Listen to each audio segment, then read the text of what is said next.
Dr. Jared. Why are you laughing? I just love the intro. I love the whole setup. I appreciate it. Yeah.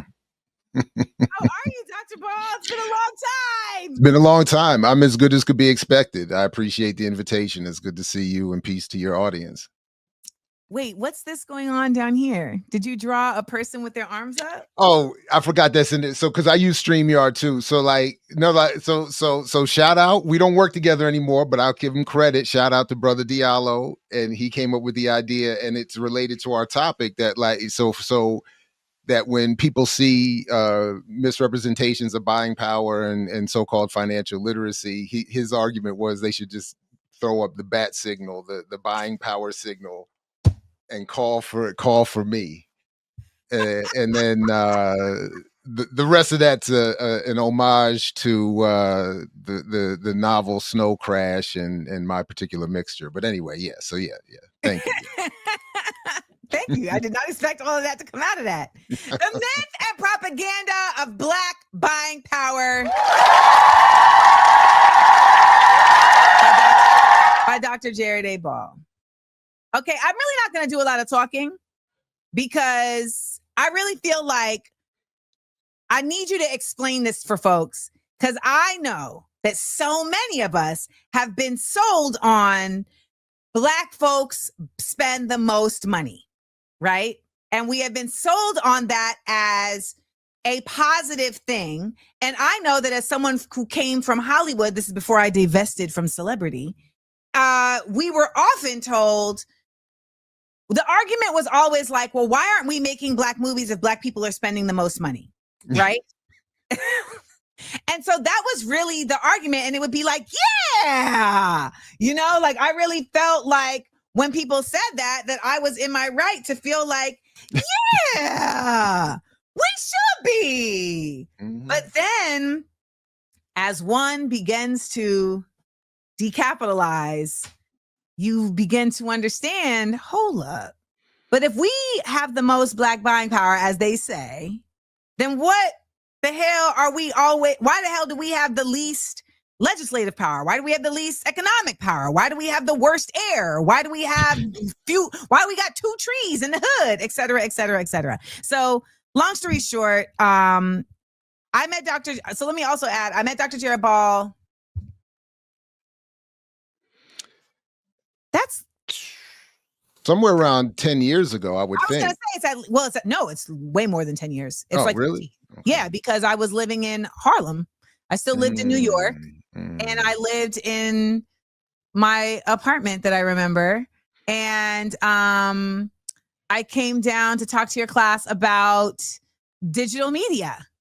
And I was doing a show I used to do called Things I Learned This Week. Yeah.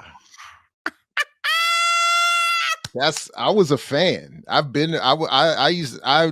still appreciate your work, but I have always loved that particular effort because of what you were trying to do, how you were doing it, the DIY, but with production value. Yes. So the quick backstory to that is that was the one time I have ever had access to a budget at Morgan State University, and the last time I had access to a budget at Morgan State University. So the short-lived effort that we had going, the goal for me was to say, well, and there's a long backstory to this that we don't need to get into right now, but maybe of some interest at some point. But the backstory included that we were rebranding and reshaping what would become what is now the School of Communication. Yeah. And they built this studio, they put in all this relative amount of resources. Yeah. And so I said, well, but I've never wanted to encourage students to go into commercial media. And that was always part of the background tension with me in the school. And so I was saying, well, if they want to do this kind of work and this kind of teaching, because admittedly, I'm more of a critical theorist and historian than I am a practitioner.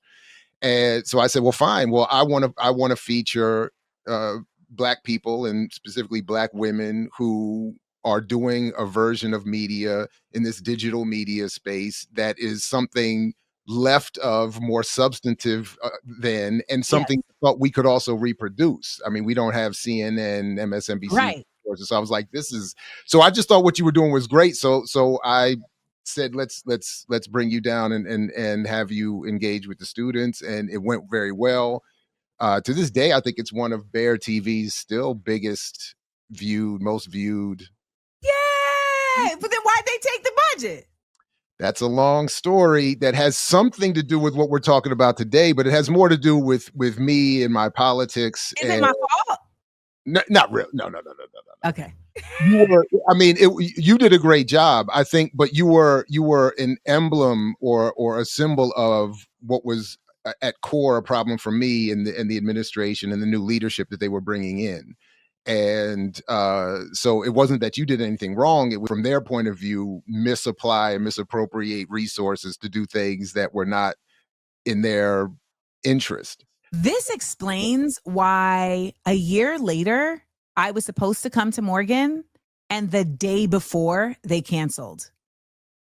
The day before. That's interesting, but at that time, like, that was money that I needed. You know what I'm saying? Like, I needed that. Like, it wasn't like, oh, like, I'm gonna go buy me a Gucci bag. It was like, oh, I can pay the last 3 months rent that I hadn't paid now that I'm gonna do this appearance. And they canceled the day before. I don't have any information on that, but it would not surprise me to find out that there was some connection, because I think there was a when I, like, you know, pressed it, it was like, oh, there was a higher administrator who rescinded the invitation. They didn't know you were coming. Now they know you're coming, and they want to use the budget for something else. And I was like, what do you mean?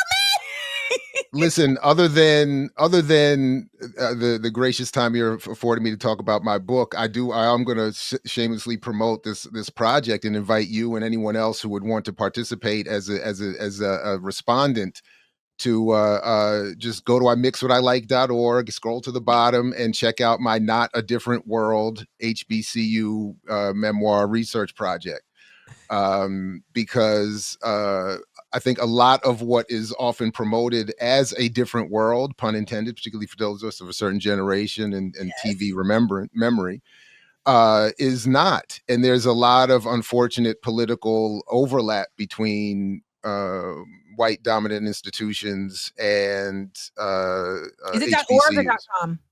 .org. imixwhatilike.org. It's just my link tree, and then at the bottom is a link to a video, and then the link to where they can see more about the project. And it's just inviting you or anyone who has ever been to an HBCU as a student, staff, faculty, admin, or a parent to share some of their stories, because I eventually am going to talk about my now 19 years experience at Morgan, and want to share. Yeah, it's been a minute, and to share a little bit about what is, again, not, unfortunately, the different world people think it is promoted to be, and which is in some ways related again to the topic at hand. But I mean, I feel like it's directly related, because I want to get into how we see capitalism within the Black context is counterproductive to Black liberation.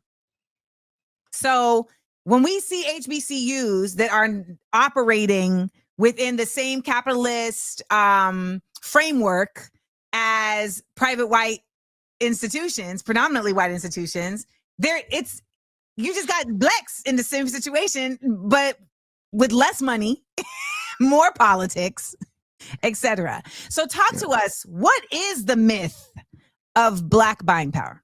So you already touched on what the myth is. The myth is that Black people have what is now said to be approaching $2 trillion in buying power. And if Black people were more, quote unquote, financially literate and responsible and mature, then Black people could use that to finance the revolution and the closing of generational inequality and so on and so forth. Buy some land. Buy some land, set up a business, circulate the dollar.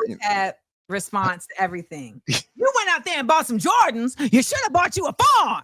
Now, The only thing, I appreciate what you're saying. I just but a salute to my radical African centered community, and that I do come out of in some way. So I want to show, the popular version of the Hotep has been, been a drag on my militant African centered folks. So I want to, leave some room for, you know but in fact, what is actually interesting is that because the myth has been so pervasive and powerful for so long, it has impacted everyone in the Black community across the political spectrum. So I don't spend a lot of time on it, but I do make reference to what I got a kick out of, is that for all the so-called beef we've been, taught about between Garvey and Du Bois, Garvey jokes with Du Bois at one point, saying, like, homeboy, welcome to my side of things, by recognizing that we do have this buying power. So in other words, at one point, they both agreed on this. At one point, Malcolm X supported the mythology. And as I do talk about, one of the unfortunate and I think unwitting major purveyors of the myth is the late, great Dr. Amos Wilson, from the very, again, militant side of that African-centered community, who was far from a joke, but had mistakenly misread these reports and claims, and then tried to adapt them to his more radical politics and goals. But that's part of what the mythology is meant to do. It's meant to take, whether you're a radical or a conservative, it's meant to have us all expend unnecessary energy on what cannot be a solution. So what part of it is the myth? Like, is the myth that we spend this money and thus we should be able to really actually reappropriate it in a better way, but we don't? Or is the myth also that we don't even spend this money? So it's a little bit of both, because one of the problems is that I discovered when I went in to look into this is that all of the claims for buying power since the early 1990s, at least, come from really just one source. It's evolved into two, maybe three at this point, but they all do the same thing. And that's the Selig Center for Economic Growth out of the Terry Business School in the University of Georgia in Athens, Georgia. And by its own statements, it only exists to help Georgia's businesses do better in reaching their target audiences with their ad revenue. And this is part of the problem. So the myth is, as you said, that Black people have this pool of resources that are ignorantly misspent. But the reality is that the claims of this pool is based on what, as the Selig Center says in its own reports, quote, estimates and projections based on limited survey data of a segment of the Black population's spending behavior. So it's not, so it's very important in any way. No, it's not an accurate measurement of what Black people spend. It's certainly not a measurement of income. It's definitely not a measurement of wealth. It's not a measurement of what Black people have. It's a measurement of what potentially Black people have only to spend on products and resources and services they do not own and do not control, in some ways need, but cannot be in control of, and then therefore use whatever wealth will be generated to redistribute to help the community and so on and so forth. So buying power, which is my particular focus, is really a subsidiary myth of the grander myth of Black capitalism, which is itself a subsidiary of the grandest myth of capitalism, which is why I always like to joke that the most famous and perhaps most powerful critic of capitalism was himself a white European male, Karl Marx, writing in the 19th century, talking about an almost exclusively white context. And even in that setting, he was saying capitalism does not work.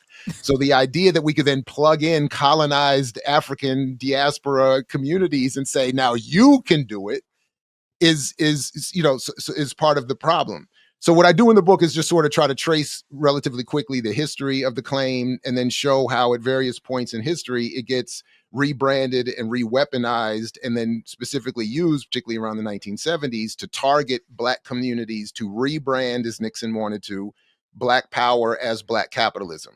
Say it again. Again, this is not speculation. This is not Jared's opinion. This is documented statements that Richard Nixon wanted to rebrand Black power as Black capitalism. He wanted to redefine it away from any forms of nationalism, socialism, radical pan-Africanism, and get everybody back on Black electoral politics, and to your point of your earlier conversation, mainstream electoral politics, not some alternative use. And then the entrepreneurial vision. And then this, as he understood, would be designed to undermine the righteous desire of Black and other communities to free themselves and get all that energy put even when among well-meaning people. So I'm not saying people who advocate, not everyone who advocates for some Black entrepreneurial solution is the enemy. I'm saying they are caught up in this propagated mythology. And if I can just quickly, one of my favorites that I've learned since the publication of the second edition is, and maybe one day I'll finish another project that will include this argument in it. But what I found that is really fascinating. So for those of us born in the early 70s, we may remember the famous McDonald's commercial featuring the young brother Calvin, who was featured as the stellar stalwart member of the Black community who gets a job at McDonald's and then goes on to become a manager. And then, you know, he's like leading the Black community out of the ghetto conditions and all this. Like it was like French fry at a time. One French fry at a time, right? Calvin. I like, but what I and we didn't realize is that this was a targeted campaign spearheaded initially by Richard Nixon, who brought in Ray Kroc, who had taken over McDonald's from the original founders, and told Kroc to develop Black particular focus campaigns and efforts to bring Black people into management of McDonald's, because they didn't want to keep sending white people into the Black community, even just to collect the bag that Black people were getting. So they were like, let some Black managers run those McDonald's. But then it was also explicitly part of Nixon's campaign to get Black people to move away from all those radical isms and back into the safe one of entrepreneurialism. Calvin got a job.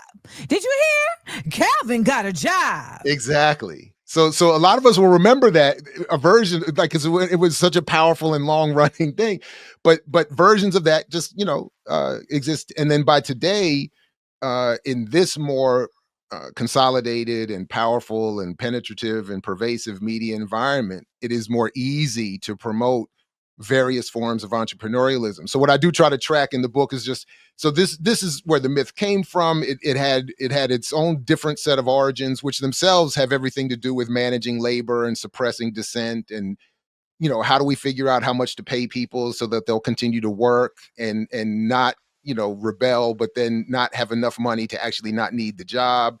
So it's all about managing exploitation and the contradictions of labor. And I knew you was gonna piss me off.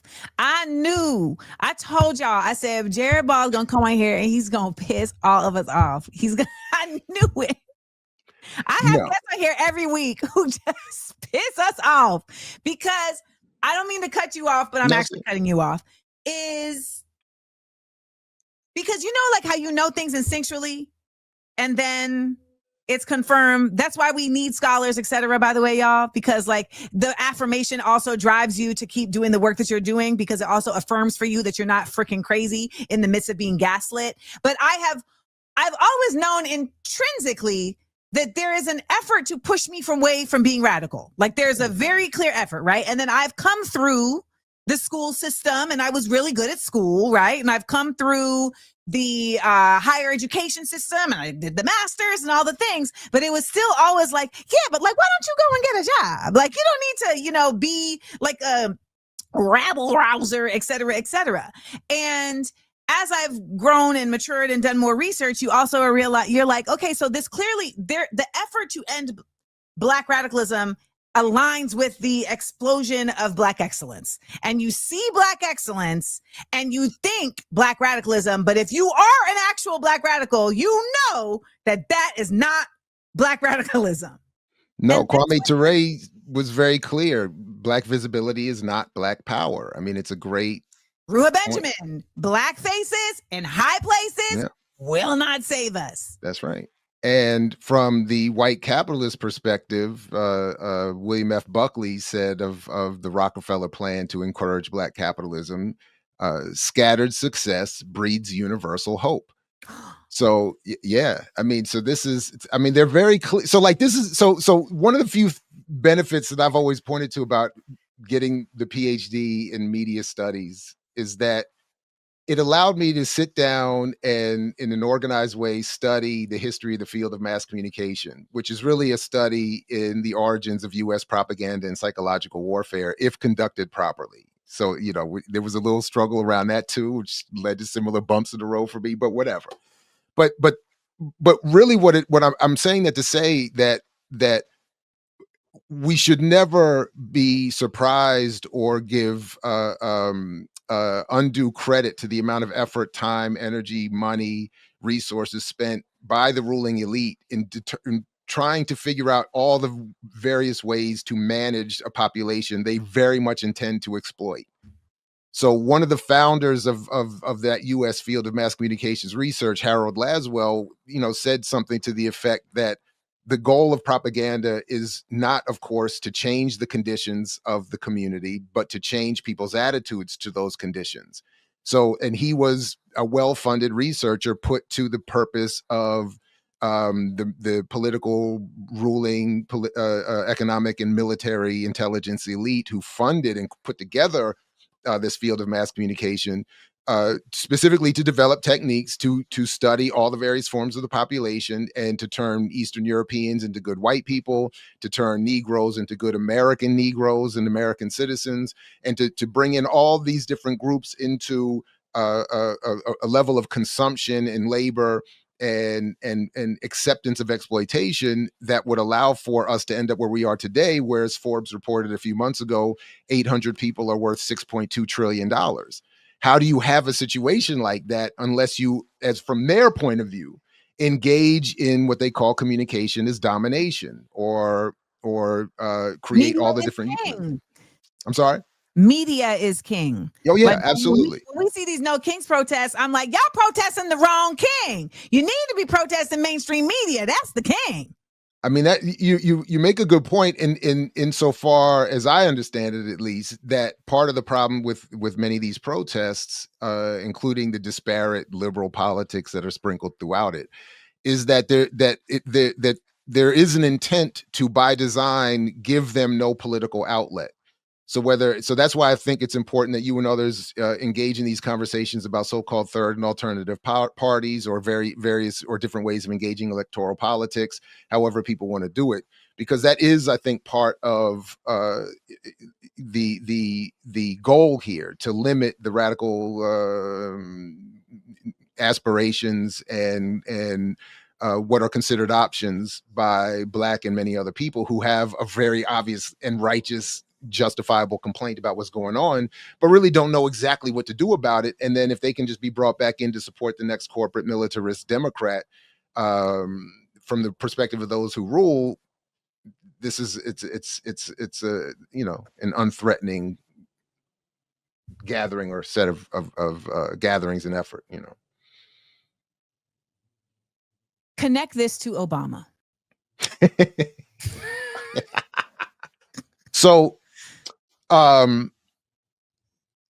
So Barack Obama, for if folks remember, if ever read the work of Paul Street and others, Barack Obama was not a newcomer to anyone who was aware of the Democratic Party machinations going back into the early 1990s.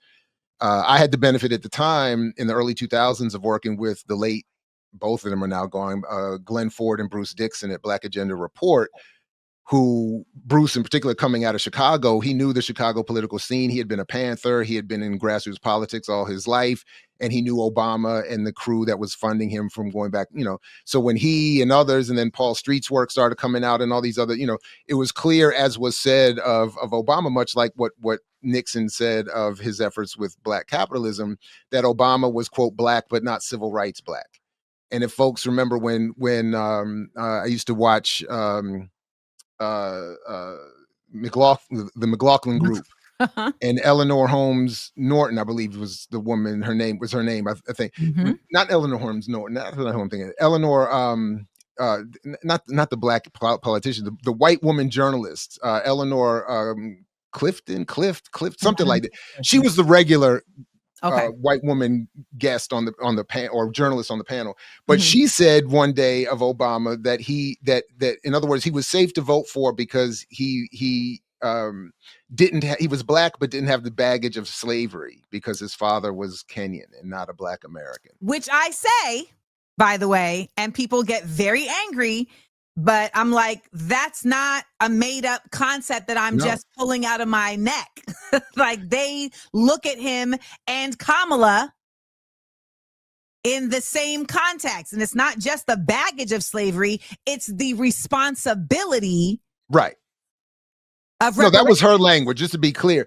And even as a radical pan-Africanist, I'm able to see how people play different parts of the diaspora against one another and pull all this kind of nonsense. And that's exactly what they were doing. In fact, there was even that George Washington University study at the time that showed that black women were only willing to vote for him because he had a black American wife of a certain complexion. So there was a lot of, and if people read the David Garrow book about Obama, I mean, I did the Rising Star book. I mean, it's a fascinating read that I think lends a lot of credence to the line of argument that we're making here about how Obama was a manicured, well-groomed, selected, and imposed neo-colonial product. And his goal, I referred to it in some work that obviously, nobody reads or cares about. It's tucked away. Stop. No, it's tucked away in some journal somewhere. But I was talking about the issue of connected distance.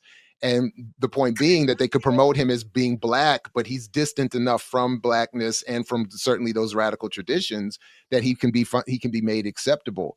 So Obama was the point being, and it was even written about. Andrew Sullivan, I remember at the time, wrote about it in one of the white conservative, that imagine what this country can get away with when the bombs are being dropped by a black president. There was all this and then he of course was deployed. He went throughout the African continent to tell continental Africans, the problem isn't imperialism and colonialism, it's your corrupt leadership. Then he went to North Africa to speak to the Muslims and say, you don't need violence to free yourselves. Look at the United States and how we freed ourselves with nonviolence and all this other kind of stuff. Like, he did all of the things, meanwhile deporting more people than his predecessor, and in some cases Trump after him, and other stuff like that. He expanded war and drone warfare. He expanded the gap between rich and poor. He was the most heavily funded Wall Street candidate in the history of politicians up until that point. So he was not. He immediately got rid of. I remember immediately, like my big thing was, watch how fast he moves away from the Employee Free Choice Act, and he never said it again, denying encouragement for people to unionize. Yep. He got rid of Tom Daschle, who was the last Democrat who said anything positive about universal health care. Yeah. Like, he immediately was like, so, and then he brings us in this Republican health care plan that everybody is still wedded to, and that people allegedly, some are about to be on trial, have responded to in some interesting ways. Catch me up.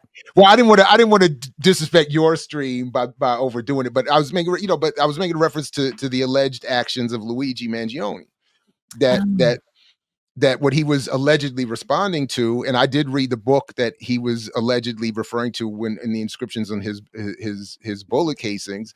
Deny, defend, deflect, or whatever. Yeah. I mean, he's responding. The book lays out very clearly.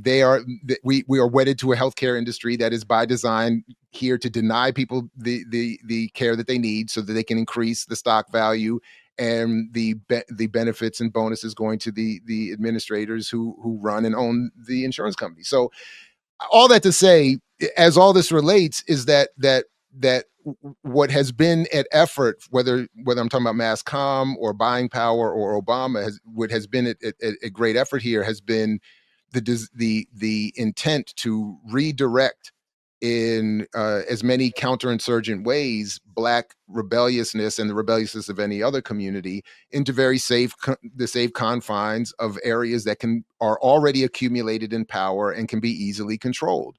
And as the 2014 Princeton study showed, this country is not a democracy. It is electorally beneficial only to the oligopoly or the oligarchy that own the country. So by having everybody come back, and when Bruce Dixon, I mean, this is what Bruce was right in describing Bernie Sanders even as a sheepdog for the Democratic Party. Ugh. We can't keep having, all of our radical aspirations are just drawn right back into a party that is, I believe you were just talking about earlier, Nancy Pelosi is using to walk away with hundreds of millions of dollars while everybody's out here starving and struggling. So yeah. Anyway. So when we talk about the myth of the Black buying power, right? The second part of it was the myth that if Black people just had economic, the one that drives me crazy is if we just had financial literacy, we would see. Listen. I don't mean to overimpose this welcome you're giving me, but please, at some point, why do you keep saying that? I don't know. I don't know. Do I seem like somebody that would pretend? No. I don't think you're pretending. I'm just saying I don't want to ruin. I don't want to. No. I don't want to. You've opened a door, and I don't want to close it behind me. I would close it. I would be like, okay. You're right. So fair enough. So fair enough. Absolutely. So I apologize for that divisiveness. But listen, please check out the work of future Dr. Erica Brown, and she's a co-host of, first of all, a great podcast on our collaborative effort, Black Liberation Media. But she co-hosts a great show called Brokish, where she and her co-host Amber talk about Black economics. But future Dr. Erica Brown, who is on her way working on her PhD in studying the history of this claim around financial literacy, has done a better job, or is doing, I think, a better job of dispelling this mythology than I've done with buying power. But it's very similar.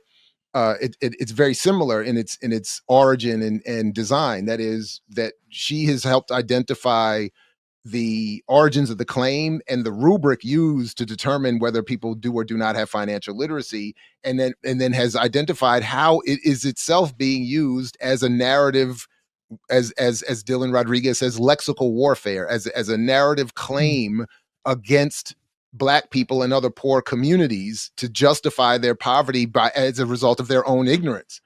And she and others have connected financial literacy beautifully to the tradition of literacy in general being used by colonizers to say, oh, these indigenous people, they deserve to lose their land and all that because they can't read. They don't know my language. So therefore they deserve. So financial literacy works in many of the same ways. And when you look at the rubric that is used, do you know how an IRA works? Can you calculate quickly how much this stock would appreciate? Like, this is not why people are poor, because they don't, but this is what's used. But they also put those in place to also keep people from having any chance. No, absolutely. But they're just, but the point being that they're not going to address what really creates poverty and inequality.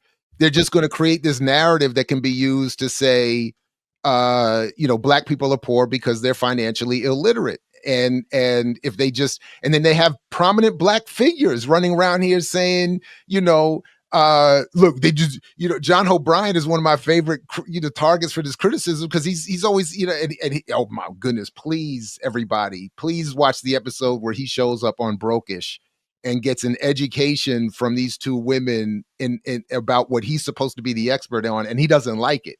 But he says his whole thing is Black people didn't get the memo. And if we just got the memo like all these other communities and got our credit score up to 700, we could be free. It's basically, it is absurd, but they're well paid. It's like a cottage industry to make these arguments and get funded and platformed to go out and teach financial literacy. Remember, that was part of the $50 billion corporate spend after George Floyd was killed.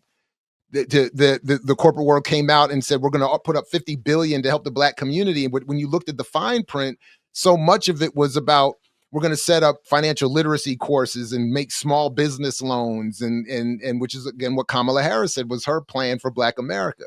We're going to get you into crypto, and we're going to get you into $20,000 home loans and stuff like, and small business loans. And it's like, this is not why people's houses are falling apart, or their communities are they don't need a $20,000 home loan. They need massive investment. They need redistribution, to your point about socialism.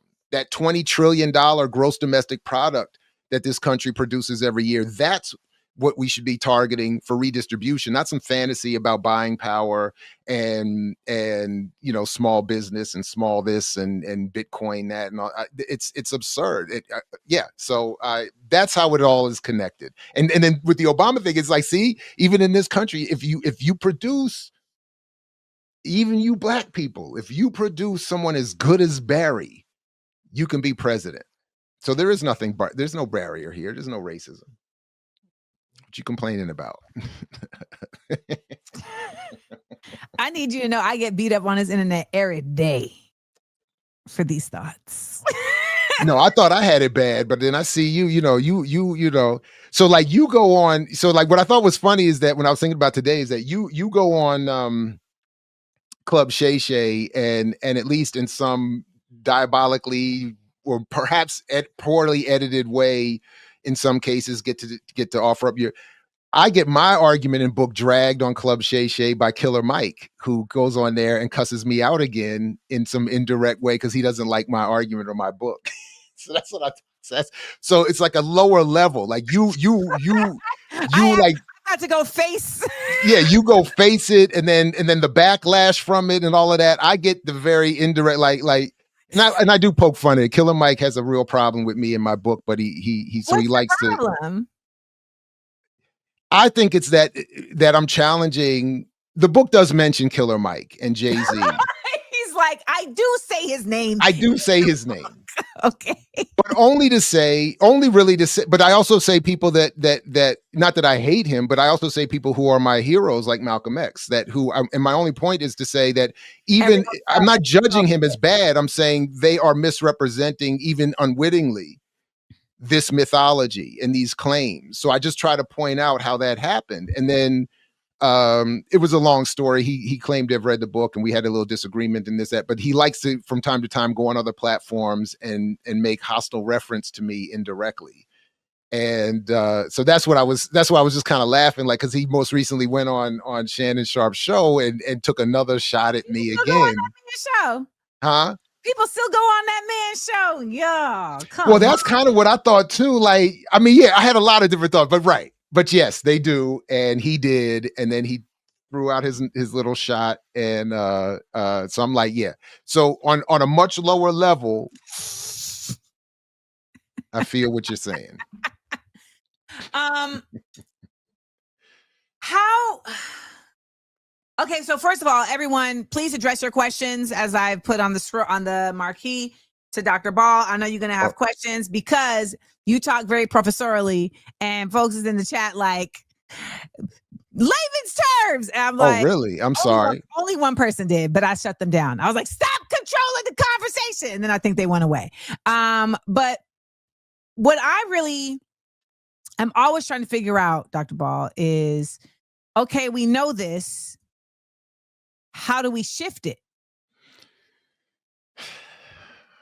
Right. Okay. Ancestral. So side. Yeah, it's a very difficult. I really do struggle with this. So part of what I tried to do with the book, and I have some regret is too strong a word, but I have some second thoughts about my approach. But I was trying to approach the topic without putting as much of my politics in the book as possible, just to get people to focus on the argument and the claim, not be distracted by my radical politics, which sometimes historically has gotten in the way of people of hearing my argument, with the idea of just saying, look, if we just need to get this mythology out. If we can just get this myth out of there, we can start to figure out actual solutions. So I kind of pointed to what I think we need to do. I think that all public, overt, so-called legal work should be about addressing the pockets and accumulated resources and wealth and target them for redistribution. So at minimum, I think we need to be saying, to my point, I don't care if my financial literacy is low, and I don't care if I don't know anything about a bank or a checking account or how to run a business. By simply paying bills, existing, going shopping, going to work, I have helped contribute to this $20+ trillion gross domestic product. And I want my cut. I want some free healthcare. I want my housing decent. I want some good education, some good food. I want some vacation time. I want wage increases. All of these things should be part of that. And whenever people say we don't have the money for it, yes, we do. We have $20+ trillion. We have 800 people worth $6 trillion. That level of inequality is just inexcusable and unnecessary. And I've already contributed to it. Whether I own the pizzeria, whether I'm buying the piece of pizza, if that exchange doesn't happen, nobody's making money. So stop treating me as a consumer in a 70% consumer-based economy as if I'm somehow the problem, and stop telling me not to go buy my $10 latte, and stop telling me to get well, I can't get my hair done anymore, but stop telling me not to get my hair done. Stop telling me not to get whatever we're told. They say don't buy fronts and your rims and your clothes and your $200 Stop telling me that, because if I don't do that, the economy falls. If I don't do that, people who work at Foot Locker don't have a job, and the nail salon doesn't have a job, and the hair care people don't have a job. Right. So the issue isn't that I'm spending. The issue is that all the wealth that's being created from this spending gets walked away with a handful of people. And so I want us to get, so that's what I'm saying. We need to join organizations, become more politically radical. We need to become more offline in some of these discussions. But in terms of online, overt public conversation, I want some redistribution. As I keep joking, I know it's an older reference now, but I'm very Frank White with it. If there's a nickel bag being sold in the park, I want my cut. And if there's money being made in this country, I want my cut. I've already contributed. We've all already contributed. So stop acting like I'm asking for something that's undue.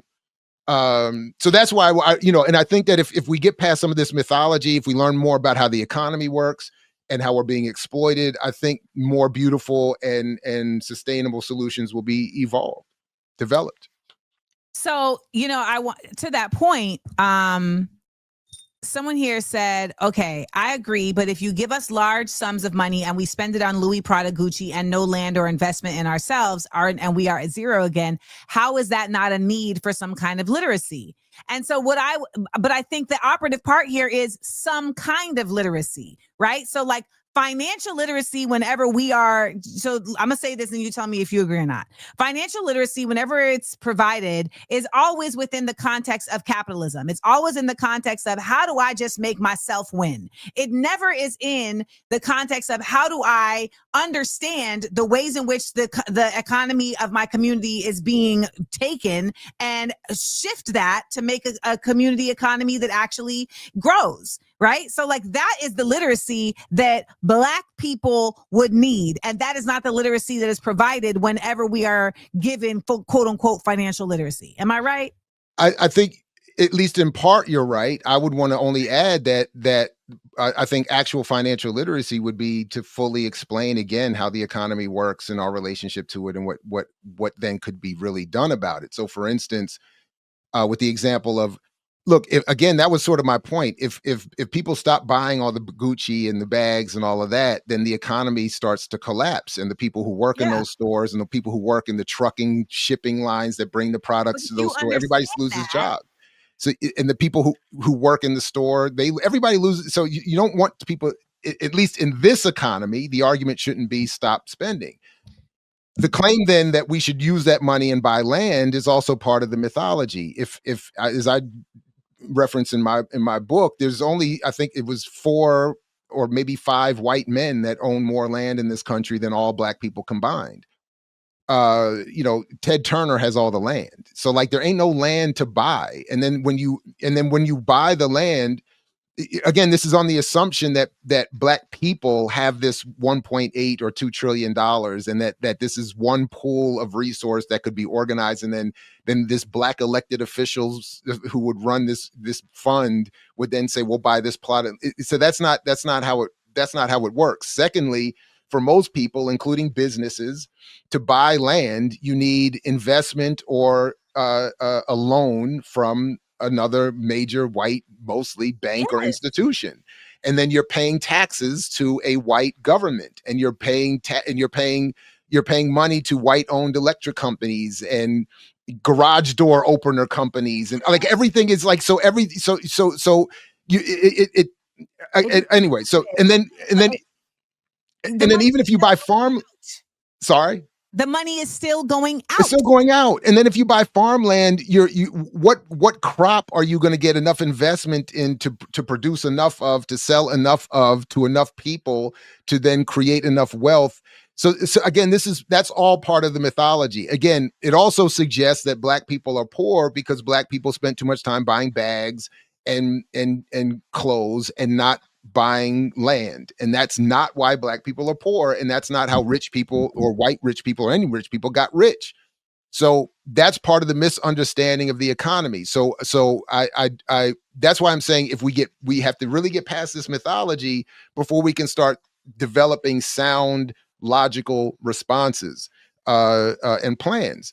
Now, you could always say again, yes, if I only have a few dollars left and the lights are about to be cut off, okay, fine. It would be more responsible to pay the light bill tonight or today and then go hang out with the next check. That's fine. But that's not why people are in that position in the first place. And that's really the only point I'm trying to make. We could all be a little more whatever, but I don't want to have to be super responsible and frugal just to have health care or just to have a decent place to live when I've already contributed to a society that it produces $20 trillion a year for those who actually own the economy. And it's the same argument that the issue with the climate is because of the individual carbon footprint of, people not recycling their Coke cans and not the actual corporations who are contributing daily on a regular basis to the use of fossil fuels and emissions, et cetera. Listen, I was in Desert Storm in 19 whatever. Like in the Army? In the Navy. I was in the Navy. And I remember them telling us, I was on an aircraft carrier. This is why I bring it up. On the aircraft carrier I was on 30 years ago, they told us every day that one ship cost $1 million just in gas. It spent $1 million a day just in gas. So that's 30 years ago for one ship. I'm not interested, to your point, about being told to close my window or close the refrigerator faster when they're they're out here. That's what's going on. Never mind what they're out there doing that for. But that, so you're right. We need, this is what Dr. King argued and is often misrepresented for. This is what every great person we've ever put up.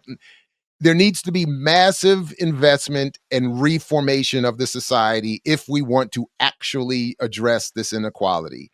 If everything else is at the end of the day smoke and mirrors and propagated nonsense. So that's so that's why I always ask, always more than ever, we need to really, as a former professor of mine used to say, interrogate our preferences. How do you know what you know, and why do you like what you like? No society in human history has put more effort and has had more capability of shaping those two answers than ever. And so I'm not saying we need to change anything, but just ask yourself, how did I reach that conclusion? Because what is often the case where we started, we're working off of mythology and misunderstanding and an absence of data, and it just so easily becomes regurgitated mythology. And again, just look how often I get a Google alert almost every day on buying power. Look how often or how rare, if anybody ever looks, that you see a citation for the claim. People just say it all the time. We got $2 trillion in buying power. Why aren't we doing? Where did you get that from? And then when they do cite it, it always goes back to the Selig Center, to Nielsen, and more increasingly the McKinsey company, which is even more diabolical given that company's history. But none of it is meant to get Black people to better understand how the economy works or what our relationship is to it. It's only there to help advertisers and corporations better manipulate and shape our public opinion. Are y'all listening? Because I tell them this all the time. I'm like, please think about why you know what you know, how you know what you know. And 9 times out of 10, it came from a source that has no interest in your elevation. None. That's why I think I was listening earlier. I think what you pointed out before, but I think it's important that you and I and others are able to acknowledge that, yes, at one point I thought this, and at one point I learned. And that's sort of the point that I get at. So like I get a lot, in some circles, I've gotten a lot of grief from supporters of various people that I mentioned in the book. And I'm saying, I'm not hating on them. I love Malcolm X.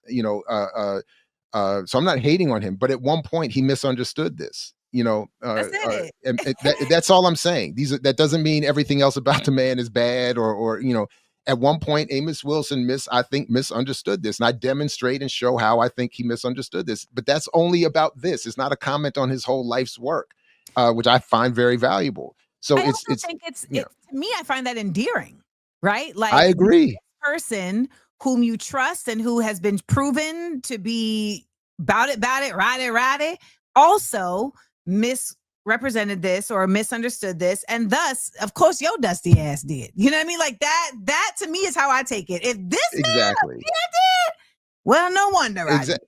So the only luminary, I do like to shout him out for this and other things. The only luminary that I could come up with that was always right on this point was George Jackson, who pointed out in his own work that he called it out. They call it purchasing power, and then they raise the cost of everything, so it don't mean nothing. And that's essentially what it is. It's a measurement of your ability to enrich others, and it's not even an accurate measurement. A measurement of your ability to enrich others. Carry that with y'all. It's a measurement of your ability to enrich others. All right. Well, before we go, we have some questions from the audience. Sure. All right. So Fatima says, Mr. Ball, do you see a distinction between individual wealth accumulation and collective economic power? How should we think about that tension? Well, the tension is that whatever we as individuals accumulate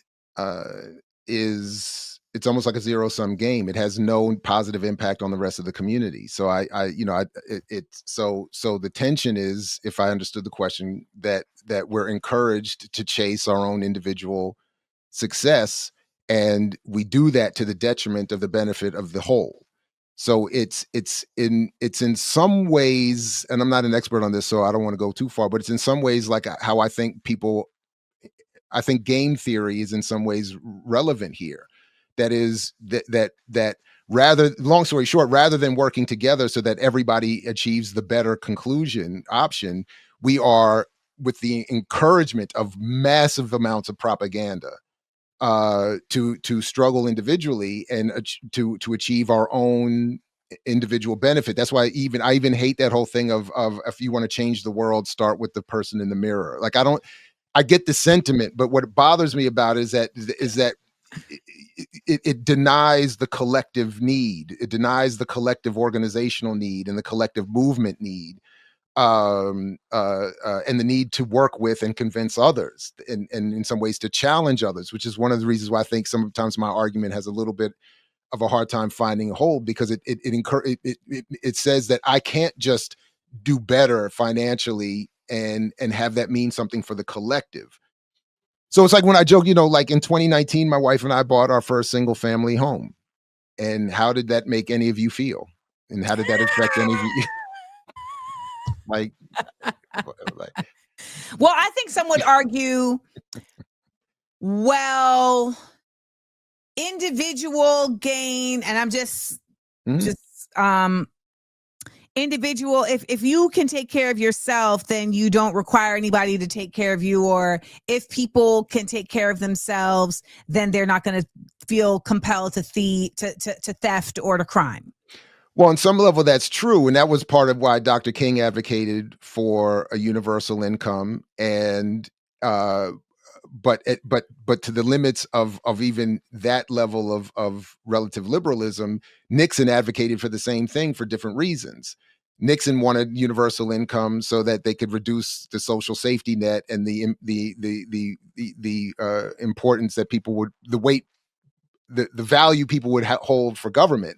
Mm-hmm. And King was, of course, saying, yeah, but everybody should benefit more from what the wealth produced for the government, and it would reduce in some ways people's tendency to commit crime. Like, I would joke all the time, I'm a perfect example. I grew up in the lower end of the suburbs, the lower end of the income end of the suburbs. And as soon as I got kicked out of the house, it was jobless and homeless. It took me, I immediately went to crime. Immediately was a criminal. Immediately criminal activity. Now, I was terrible at it, which is how I ended up in the Navy, but that's a whole other thing. But immediately. And so like I can always think of that example anecdotally as this is what happens. You know, like I wasn't desirous of being that way, but as soon as I did not have somewhere to go that night, it was like, oh no, something's Well, happening. Somebody right. got to come off of something, like, you know. So if you extrapolate from that, of course. But so that's what, but that's really the point that and then it also, I think, gets us to misunderstand how society works. There is no I did it by myself and I don't need anybody else. No. Even you know, like we all need someone and to be doing something somewhere else for us to have what we want, even when we're rich enough to pay for everything. So that's why I'm trying to get everybody, to the extent I can, back on this whole collective thing. Like even the person doing the work we don't want to do is providing something for society and therefore should benefit more from what society's accumulated resources afford. So yeah, somebody might have to do jobs we don't want to do, but they should also have to do it less to have more. They should have more, you know, so whatever that job you don't want to do that it needs doing, let someone else do it. Maybe 3 or 4 people could be hired to do it. So everybody's paid more and works less. And then everybody has more time off. And then, you know, we could just start with that and then go from there.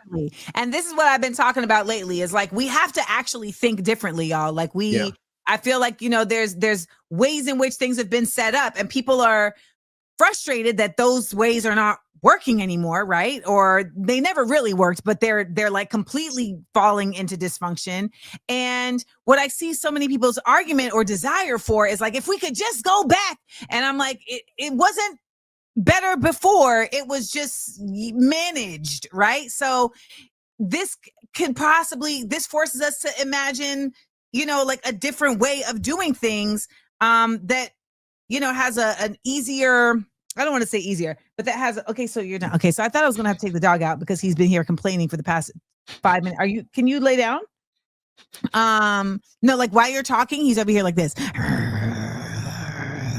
I'm like, what's the issue? I hope it's not me. He's not responding to me. It's not you. But I just feel like there is something ripe about, okay, I will speak individually. Since like how you said you went to crime. Immediately. That man said it's the immediately with your eyebrows raised. All of us believe you. Like, he's like, no, I stepped outside and said, I'm robbing you. Right. I feel like when I'm in lack, I'm at my most imaginative. Like I come up with that, like it's innovation, you know, necessity breeds innovation. Like I am incredibly innovative when I am in lack. I have not gone to crime, but I end up going to like my hands. Like, okay, what can I make? What can I make? And that's how I ended up, you know, selling hand-painted bags on MySpace and to try to pay rent. And I still got one of your paintings downstairs. I just don't have that multi-level, because you sold one when you came to Morgan. I bought one from you when you came to Morgan. Can you go get it? Actually, I can't, and that's because we have guests, and that's a whole other thing. So I can't at the moment. I should have. Because I want to know what pace it is. It's I want to say it's you DJing. It's a woman DJing. Is it? Yeah.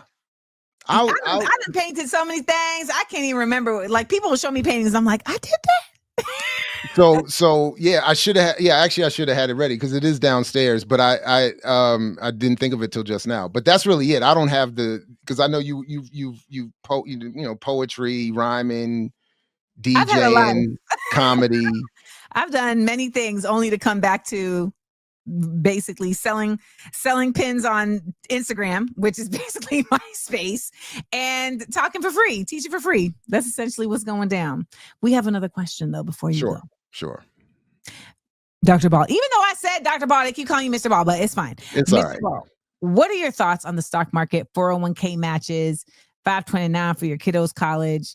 Like, how do we feel about these things? Look, all of that is so I'm not saying don't have forethought, don't be mature. You know, we're putting money away for our kids. We do, all that kind of stuff. I'm not saying don't do all of that. All I'm saying is that's not why Black people are poor. Right. So that's all I'm saying. Not understanding a 401k and not doing all that, that has nothing to do with poverty. So if you know, if you want to do a 401k and tacitly support empire and the bombs dropping on kids in Gaza, go ahead. I'm doing it by default because money is taken out from my job by the state. So I'm all, you know, like, but so I'm not. I would also say, as I note in the book, I think it's 1% of the population owns more than half the stock. So stock is not a solution. Like, it's not. We're not going to invest our way to equality and freedom. But even if you're in the stock market, y'all, like, you can't even escape being a part of. If you're in it at all, you cannot really escape being a part of, like you said, tacitly. Yeah. You're BlackRock owns like the whole thing. That's what I'm saying. That's what I'm saying. So like, like do your thing. Like, if the first time that I had a business manager, this is when I was in Hollywood and whatnot, everybody gets a business manager. So I'm doing the thing that everyone told me I'm supposed to do, right? So I get the business manager and they're like, we're going to put you in mutual funds and we're going to get you a SEP IRA. And you're like, yeah, I mean, this is what you're supposed to do. All right, I'm going to do it. Like, I am a big believer in, this is not my expertise and this is your expertise. So I'm going to listen to you. So I'm with them doing that, whatever. Then some whole thing happened and I end up going to a different business manager. The whole thing that happened was I got scammed by people in China.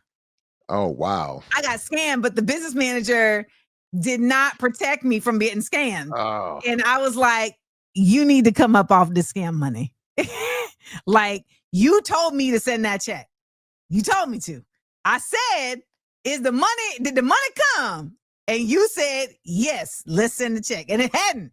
And now all of a sudden you want me to read the fine print. You're supposed to be the expert. That's the reason why you get a cut. That's right. Exactly.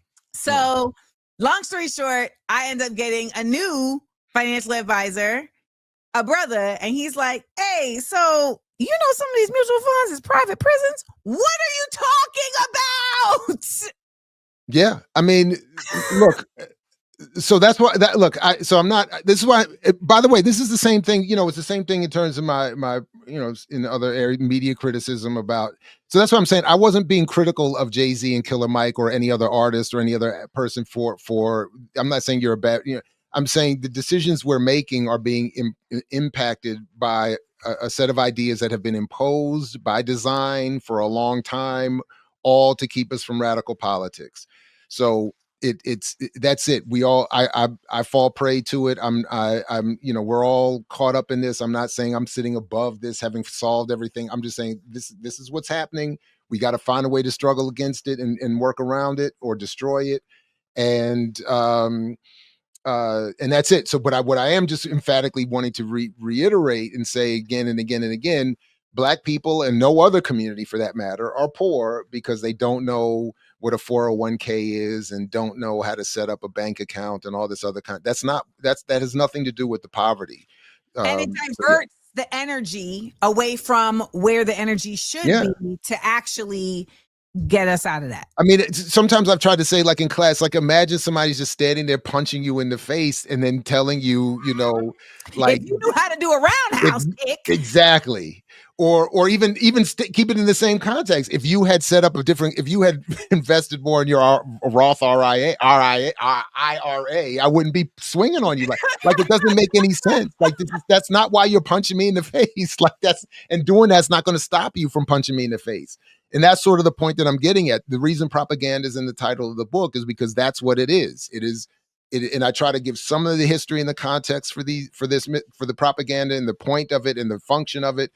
But that's why it exists, to get people to and in this most insidious way, to have Black people blame ourselves, have Black people blame them, other Black people for this horrific condition. And that's what I want to help stop. My last question for you is, what was the difference between the second edition and the first?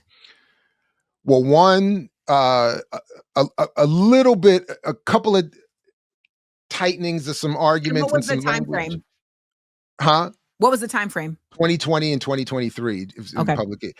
One of the big differences is that Derek Hamilton wrote the foreword to the second edition, and he's one of the leading Black economists in the country. And so I, because I reached out to a lot of economists. Like, I'm not an economist. I'm a Black studies, media studies guy. So I'm only looking at the difference between what is said and what's the reality, the data. Yeah. So I'm like, help me out with the numbers. And no one ever said I was wrong. What most economists actually have always said was buying power is not a thing. Nobody uses it, which is part of my point as to why it's a specifically weaponized, targeted item for Black people. Like nobody is saying what is the buying power of this community as a way of assessing the condition of that community and what they might do about it. It's used for other reasons, but that's not. So they're like, everybody was like, yeah, you're right, but it's just not a thing. And or there's no people say like, oh, like look at the Asian community, like like particularly like the Chinese community, like the dollar stays in their community 13 times. Nonsense. Please. So I don't deal with that particular in the book, that particular claim as much, but in other work that I do and have been in association with, I got a shout out. He goes by Two Black, is also a poet and an author. Has done some of the great work in dispelling that. My work and we all are referenced in a book by came out last year by Ebony Reed and Louise Story called 15 Cents on the Dollar, talking about the inequality in Black pay, where I and the whole thing about Killer Mike is actually written about in that book, which is kind of funny. But they talk about this mythology, the circulating dollar, and they show where it comes from, how it's false. There's no such thing. The circulating dollar is it, and they challenge even the mythology around Black Wall Street, which is also misunderstood. There's a lot of there's a lot that What's the name of this book? Two Black wrote a book called Laundering Black Rage, which I think everybody should read and check out. He also is a co-host of the Black Myths podcast, also on Black Liberation Media. People could check that out. But then the other book is 15 Cents on the Dollar by Ebony Reed and Louise Story, who are two formerly, I think, Wall Street Journal journalists and Yale University professors. I definitely encourage you to check that book out, please, because they show you like the origins. I think her name was Brooke Stevens, who was where the much like the buying power claim, the circulating dollar claim has a false origin in a singular source that no one can find or cite and doesn't exist. No economists use circulating dollar metrics, just like I'm saying, no, they don't use buying power. It's all fugazi to get specifically Black people out of radical politics and an accurate analysis of the economy. So, please check that out. Absolutely. That's the book there. And Dang, it's like, yeah. It's like Dr. Ball, like, Yep. Thank you. Yep. I'll be right, Dr. Ball. That's the bottom line. Tell him, man. That's really, I be right. I be knowing. And then folks like you come through and be like, yeah, see, bing. So yeah. I hope the bottom line that folks get from this is that you then also have to keep going with is that there has been a deeply concerted effort across multitudes of mediums to simply just disconnect you from Black radicalism. And the concept of Black radicalism is not radical. That's a good point. Like when you said, like, when you were saying, like, oh, you know, you've gotten like people not supporting you because of your radical politics, I meant to ask you, what politics of yours are radical? Like, what are they calling radical? What they're calling radical is that I'm saying capitalism and Black capitalism won't do it. Exactly. But it's not really, you're right. It's not really radical. It's really pretty basic. And there's a lot of research. There's a lot to add depth to that argument. But in short, that's what it is. That's all it is. They just be, you know, it's so much easier. I learned from being on what's it called? Interactive One from Radio One. I had a radio show on there, and then my show got canceled under the auspices of Amanda is too polarizing and not consistently funny. I know, though, that I was canceled, one, because I was pro-Palestine and unshakable with it, and two, because I was not willing to endorse Kamala blindly. Like, I was not going to tell everybody to vote for anybody because I don't endorse candidates. However, I was also going to call out Trump on a regular basis, as well as acknowledge when I felt that Kamala Harris was not showing up for the people that she was, you know, getting these votes for without question. And in addition, and literally just that was actively challenging Black excellence as a institution, right? Challenging Black capitalism as an institution. That became like counter to a company that peddles Blackness as their main, like that's their whole thing. We're Black. But Listen, we'll be the Black people in your ad sales portfolio. What this society and others have learned from a long time ago is that it really doesn't matter what color or gender or sexual orientation the ownership of media are. It's the ad revenue that determines content. So you could have this very Black, very woman owning Radio One and TV One, and it does not change the content. It's not because she's a specifically horrible person. It's because even if she wanted to be a revolutionary, she cannot be and have any revenue to work with. Intuitive. Now, she is a conservative woman. I don't happen to agree with many of her politics. That is Kathy Hughes, and she many wasn't of those, in the beginning. But it doesn't. But the point is, it doesn't matter. But that's how you preserve. Yeah, right? no, that's what I'm saying. If you tomorrow became the head of that entire network and operation, it would just be undermined and undercut with ad revenue. You would just lose all your ad revenue. And they'd be like, then they would turn around and say, and add to the list of things to complain about you that Amanda can't run a network. But and then there's also like, now see, your politics is what got all these people fired. I mean, all these people laid off, et cetera, et cetera, et cetera. When to your point, all the research, and shout out to my co-host on Saturdays with Renee. Renee called this out at the beginning and got grief for it. But all the reports are showing now that Kamala really lost because of her stance on Gaza. So like again, I be knowing, because that's all I was saying, Dr. Ball. That's all I was saying. I was like, if she's gonna win.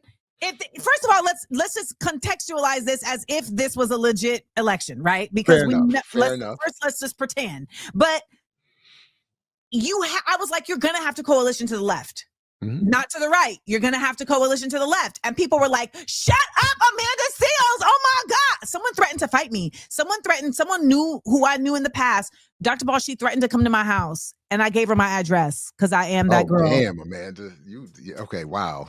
All right. Come to the crib. I thought I was wild. If you go, well, you're the one that did crime, so you already lived that life. I said, come to the crib. If you really own it. And she said, oh, you live too far because you ain't really on it like that. And by the time you would leave, it would be a reenactment of the scene at the end of Belly. Oh, damn. That's why I invite ops to come to my joints. Oh, damn. Come on. Let's talk. Because Tommy Bonds was there with the pistol. See, I knew you were coming. Who put that? Man, rest in peace to DMX. Rest in peace to D'Angelo, who's had a track featured on that in that movie. You know, the want the pie? Why is why till we fry? Produced by DJ Premier. Yep, absolutely. That's Primo. Yes, yeah, I forget absolutely. who I'm dealing with right here. Absolutely. That's so no, absolutely. I've been somebody. There's a student at College Park that threatened to said, I know MMA next time I see you. And I was saying, I'll come through with the roundhouse because I got a roundhouse kick in my back pocket, both legs, left and right. I wish to be the cliche 20 years ago, maybe, but I got like 3 seconds of fight time in me before the ambulance is getting called for one of us. Wait, listen, one time, this is completely irrelevant, and now we're basically on a FaceTime that people are watching. But one time, this former manager, I was at an event. He tried to give me a hug, and I was like, "Hey, we're not cool. We're not there yet." And so then he called me a bitch, like literally just and so my man at the time was like, come on, man, you can't do that. And now I got to. Now I got to go. So he was, but the age difference was 29 and 30 and 45. Okay. That was the age difference. So he was like, we got to go outside, babe. So he heads outside. Also, my man at the time is 6'3" and got out the pen like 6 months. So he's very trained up. Okay. And when they came back in, when he came back in by himself 20 minutes later, and I was like, what happened? He was like, man, this sat there for 20 minutes pretending to try to take his watch off. That's not a bad move. Hold up. He said the whole time. Hold up. He was like, we don't got to do this, man. Just go apologize to her. Like, we don't. He was like, I don't want to beat you up. I will beat you up. No, but I've been in that moment where you like, damn it, I gotta go out there. So now you got a new tactic. Hold up. This dang on. If I could just, that ass whooping's right there. Just. And then a car pulled up and he hopped in and skirted.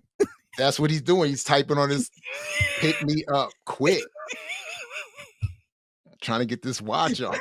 Got face to save. Like, oh man, Dr. Paul, it's a pleasure. It's been too long. It's all good. Yeah, you're right. And salute to you and your producer team. And thanks for the second chance because I missed the first email. Yeah, we hunted him down. But no, you didn't miss the first email. I've been trying to get to you. Okay, I done DM'd you, but you're in the world. You're living in the world. You have children. You have books to write. You're living in the world. It's all and then good. Claudia de la Cruz was like, "Oh, Dr. Bull, that's fine." And I was like, "Okay, we have to figure it out." And I got your number from her. Well, all right. Well, I appreciate it, and thank you to all of you. This has been great. Salute to your audience. And since you played him early on your show, as I end all of mine, again, I just say peace to you. Only if you're willing to fight for it, like Fred Hampton used to say. And thanks again, man. This has been dope. Appreciate you. Appreciate you. Peace. Peace.